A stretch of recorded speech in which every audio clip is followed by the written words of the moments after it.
It is actually BJPization of every political party in the country. That is the larger project of SIR. Okay, election reduction కాదండి. Then what happens? అదే కనుక జరిగితే, ఎందుకంటే మీకు ఓటర్లు వాళ్ళే ఉన్నారు, వాళ్ళ గురించే మాట్లాడతాను. నేను రేపు పోటీ చేసినా అలాగే మాట్లాడతాను, మా నాగేశ్వరరావు గారు పోటీ చేసినా అదే మాట్లాడతారు.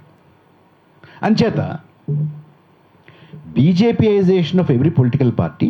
అండ్ మనకి ఒక మోడల్ ఉందండి ప్రపంచంలో.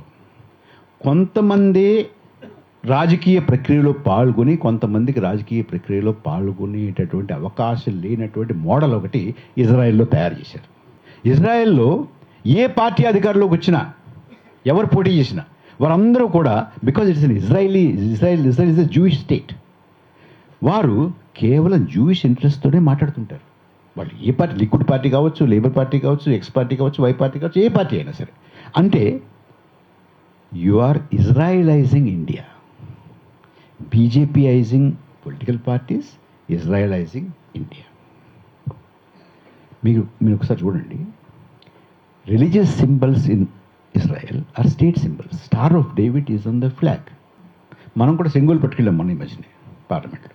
అండ్ పురాణాల్లోనూ, ఇతిహాసాల్లోనూ, ఉపనిషత్తుల్లోనూ, వేదాల్లోనూ, మరో చోట భారత భాగవతాల్లో ఉన్నటువంటి మాటలు, అటువంటి భాష ఇవాళ మన ప్రభుత్వ స్కీముల మీద కూడా కనపడుతున్నాయి.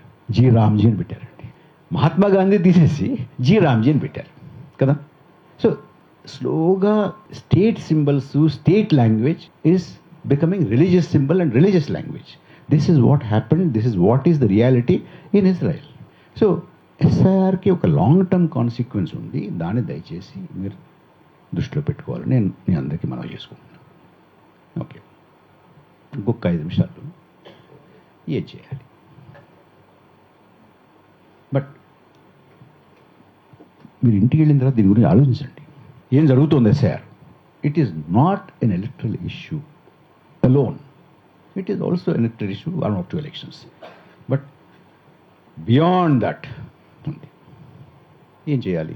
ఇప్పుడు ఒకటేనండి, 2-3 బండగుర్తులు చెప్తాను మీకు.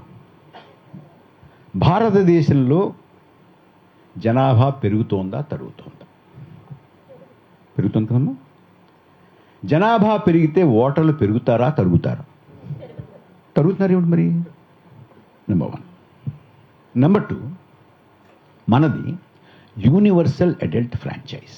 మనకి ఓటు హక్కు ఎందుకు వస్తుందండి? మీ కులం చూసి ఓటు హక్కు ఇస్తారా? మతం చూసిస్తారా? మీరు ఆడ అని చూసిస్తారా? మగ అని చూసిస్తారా? మీ మతం చూసిస్తారా? మీరు ప్రాంతం చూసిస్తారా? మీరు మాట్లాడే భాష చూసిస్తారా? ఏ చూసిస్తారు? నువ్వు 18 ఏళ్ళ కాదా అని చూసిస్తారు, అంతే కదా. సో 18 సంవత్సరాలు నిండినటువంటి ప్రతివాడు ఓటరే అయితే, మా ఊళ్ళో 18 సంవత్సరాలు నిండినటువంటి వారి సంఖ్య ఎంత అని అంటే 100 అనుకుందామండి.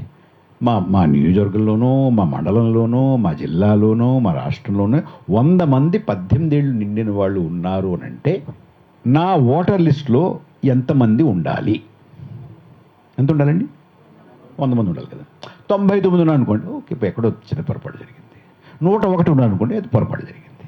30 ఉంటే, 70 ఉంటే, 70 ఉంటే, 130 ఉంటే, 130 ఉన్న ఒప్పుకోకూడదు, 70 ఉన్న ఒప్పుకోకూడదు అండి సాంబశివరావు గారు.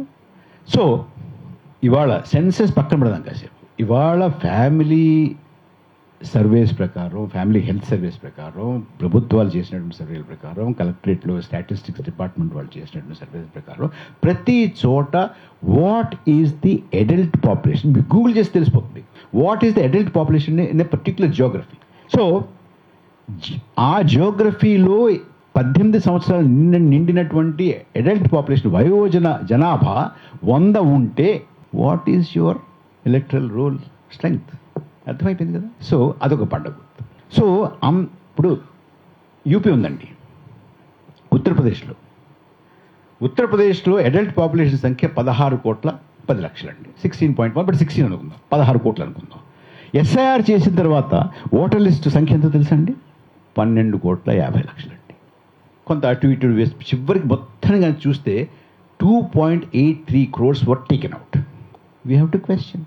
అసలు యాక్చువల్గా లాస్ట్ ఎలక్షన్లో 16 కోట్లు ఉంటే జనాభాలు పెరుగుతున్నాయి కాబట్టి అది 16.5 కోట్లు అవ్వాలి కనీసం కదండి. లేదు 16,25,00,000 అవ్వాలి. అంతేగాని అది 12 కోట్లు ఎలా అవుతుంది? బీహార్లో వాళ్ళు తీశారు కదండి, బీహార్లో పాపులేషన్, అడల్ట్ పాపులేషన్ సంఖ్య 8.22 crore అండి. You can just check it. What was the strength of the voters list after SIR? Sridhar గారు, ఇట్ వాజ్ 7.42 crores. హౌ? అది కూడా కొంతమంది వాళ్ళు చేర్చిన ఈ 802, 503, 400 చెప్పేనే వాళ్ళు చేర్చిన తర్వాత వచ్చినటువంటి సంఖ్య. అది కూడా జెన్యూన్గా చూడాలంటే I think they removed almost about 1 crore people from Bihar also. So that is the reality. మనకి వాళ్ళు ఇంత పెద్ద ఎత్తున ఎస్ఐఆర్ చేస్తున్నాం, అలా చేస్తున్నాం, ఇలా చేస్తున్నాం అన్నా కూడా వారు కొంత సమాచారాన్ని మన దగ్గర నుంచి దాస్తున్నారండి. అదేంటి చెప్తాను మీకు. అది పట్టుకుంటే సాంబశివరావు గారు, అది పట్టుకుంటే మీరు మిగతా రాజకీయ పార్టీలు, మీ పెద్దలందరూ కూర్చుని, పౌర సంఘాల నుంచి కూడా కొంతమంది కూర్చుని, మీరందరూ కలిసి, కనీసం ఎన్డీఏ ప్రభుత్వం అయితే కాదు కదా ఫార్మల్గా, మరి లోపల మనకు తెలియదు అనుకోండి, కాదు కాబట్టి మీరందరూ వెళ్ళి ప్రభుత్వం దగ్గర కూర్చుని, మీరు నేను చెప్పేది కాస్త మీరు జాగ్రత్తగా ఆలోచించండి. We can there is a solution which is hiding in this. ఏంటంటే ఎలక్షన్ కమిషన్ మాన్యువల్లోనే 2 చోట్ల 2 ప్రొవిజన్స్ మీకు పంపిస్తాను నేను. 2 ప్రొవిజన్స్ ఉన్నాయండి. ఒకటి ఏంటంటే, ఎప్పుడైనా ఎన్నికల జాబితా, ఓటర్ల జాబితాని మీరు సంస్కరించాలనంటే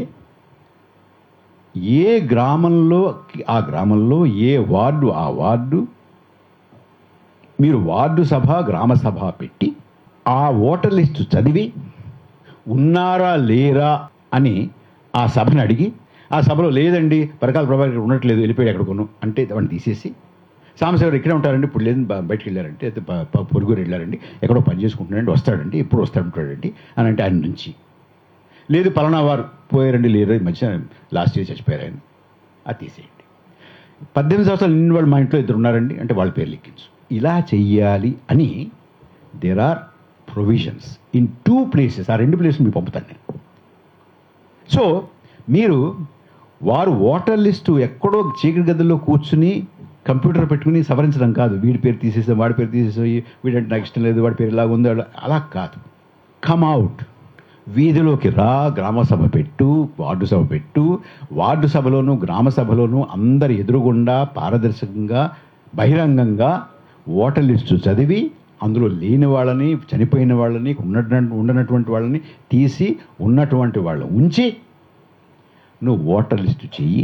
మాకు కావాలి, మేము ఎవ్వరం కూడా ఓటర్ లిస్టులో చనిపోయిన వాళ్ళు ఉండాలి, వెళ్ళిపోయిన వాళ్ళు ఉండాలి, డూప్లికేట్లు ఉండాలి, ఫారినర్లు ఉండాలి అని ఎవరు అనుకోవట్లేదండి. మేము అనుకుంటున్నాం ఏమన్నా శ్రీధర్ గారు మీరు కావాలా? కాదు కదా, మనం ఎవరికి కల్లా. We want clean voters list, all right, but in the name of clean voters list we won't let you cheat అస్.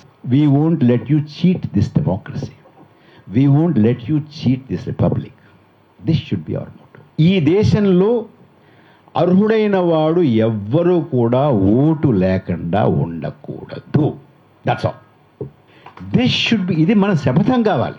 అసలు ఒక్క ఓటర్, ఇప్పుడు శ్రీధర్ గారు ఉన్నారు, న్యాయ పండితులైన, లా పండితులు, ఏమండి 10 మంది అనుమానితులు తప్పించుకున్నా పర్వాలేదు కానీ ఒక్క అమాయకుడు మాత్రం శిక్ష పొందకూడదనే కదా మీరు, మీ ఆ బేసిసే కదా మీరు అనుమానించిన వాళ్ళు తీస్తారు ఏమిటండి?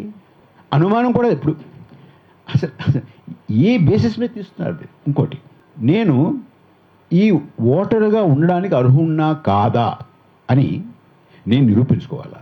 ఎక్కడ ఉందండి ఇది? Is that provision anywhere at all in the world? లేదు, మనకు అస్సలు లేదు అది. సో ఇలా చాలా ఉన్నాయి. కానీ స్థూలంగా దీనికి మనం ఎస్ఐఆర్ని అవ్వనివ్వకుండా ఆపేటటువంటి శక్తి వాళ్ళ రాజకీయ పార్టీలకి లేదు, ప్రజా సంఘాలకి లేదు, మన జనాభాకి లేదు. చేస్తున్నారు వాళ్ళు with full force of the state చేస్తున్నారు. కానీ మనం ఏం చేయొచ్చు అంటే, అది ఆపలేకపోయినప్పుడు కనీసం వారి ఉద్దేశం సిద్ధించకుండా మనం చేయగలగాలి. We have to defeat the purpose of SIR, their purpose of SIR. That at least we should do. SIR, please understand, SIR is not cleaning up of the voters list. SIR కేవలం voter లిస్ట్ని అందులో ఉన్నటువంటి అవకతవకలు తీసేటటువంటి ప్రక్రియ కాదు. SIR ఈ దేశ రాజకీయ సమాజాన్ని పూర్తిగా మార్చేసేటటువంటిది, ప్రజాస్వామ్యాన్ని మార్చేసేటటువంటిది. మీకు నాకు ఇప్పటివరకు తెలిసినటువంటి ప్రజాస్వామ్యం, ప్రపంచంలో ఎక్కడైనా సరే ప్రజాస్వామ్యం ఏంటంటే ఓటర్లు ప్రభుత్వాలని ఎన్నుకుంటారు కదండి. ఇప్పుడు ఈ ప్రజాస్వామ్యంలో ప్రభుత్వాలు ఓటర్లను ఎన్నుకుంటున్నాయి. నువ్వు ఉండొచ్చు, వసుంధర ఉండొచ్చు, వాళ్ళు ఉండొచ్చు, వీళ్ళు ఉండొచ్చు. ఆయన ఏదో జానకిరాం కొంచెం అనుమానంగా ఉండవద్దు, ఇట్లా వాళ్ళు ఎన్నుకుంటున్నారు. సో దీన్ని ఆపాలి మనం, ఒకటి. రెండోది, కొంతమంది ఈ దేశంలో ఉండడం వాళ్ళకి ఇష్టం లేదు, కొంతమంది ఈ దేశ రాజకీయ ప్రక్రియలో పాల్గొనడం వాళ్ళకి ఇష్టం లేదు. వాళ్ళని చంపలేరు, బయటికి పంపలేరు. వాళ్ళకి పౌరసత్వం ఇవ్వడం వాళ్ళకి ఇష్టం లేదు, పౌరసత్వాన్ని ఇవ్వడం ఇష్టం లేదు, పూర్తి హక్కు గల పౌరులుగా వాళ్ళు ఇక్కడ జీవించడం కూడా వీళ్ళకి ఇష్టం లేదు కదా. ఇదే ఆబ్వియస్. అది అప్పుడు వాళ్ళని చంపలేరు. ఆధునిక సమాజంలో అంతంత రక్తపాతం కష్టం కదండి. వాళ్ళు చంపలేరు. ఏం చేయాలి? పౌరుణ్ణి చంపలేనప్పుడు, పౌరుణ్ణి పంపలేనప్పుడు పౌరసత్వాన్ని చంపు. This is what is SIR. భారతదేశంలో ఉన్నటువంటి అనేక మంది యొక్క పౌరసత్వాన్ని చంపడమే ఎస్ఐఆర్ లక్ష్యం. SIR is nothing but bloodless political genocide. రక్తపాత రహిత రాజకీయ నరమేధమే ఎస్ఐఆర్. Thank you.